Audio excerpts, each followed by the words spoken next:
Hi, John here. You're looking at a 1999 Isuzu Amigo.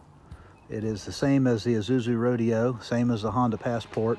This one has a 3.2 liter V6, and I wanted to point out a little problem here that some people have with these cars. Sometimes when you turn the key, you get nothing but the starter clicking. You hear a clicking noise, and you turn that key and it goes click, click, click, click, click, and then maybe it catches sometimes and starts, but you know, it gets worse and worse. So that's what I experienced with this car. So what I decided to do is go ahead and get into the starter solenoid assembly, and there's some videos online about how to do that. I just wanted to make a quick video here to tell you my experience. Right here, I went ahead and disconnected the battery. So you always want to do that when you're working around electrical product. And let's go underneath and I'll show you where the starter is and how to get to it.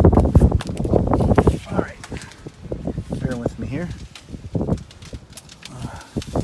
All right, here is the engine and transmission pack, and this is a four-wheel drive unit. So you can see there's the shifter mechanism here, and you know, it's got a little bit of an oil leak, but it's not too bad. It just kind of looks bad right now. There's the starter right there. I'm going to point to it with my socket. There it is. That is the starter. It's a Dipendenso starter. It uses two bolts to bolt it into the engine assembly, and you can see there's one bolt right here. That's a 14 millimeter, and then if you look closely on the other side of this cable shroud, that's a 14 millimeter also. Those two bolts need to come out. Now, here's the thing about and why I made this video. Usually when it's a starter solenoid, it's the issue and not the starter. And so, like I said, there's videos on YouTube where you can see about changing the starter solenoid contactors. But if you get that clicking noise, that's probably what it is.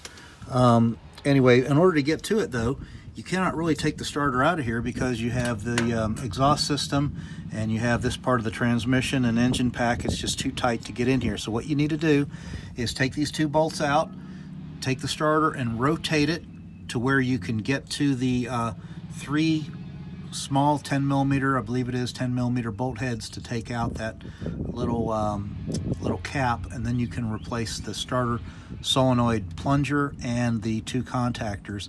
Just be very careful and make a note of how that exactly comes apart so you can put it back together exactly the same way. Once again, make sure you disconnect the battery before you get working on this.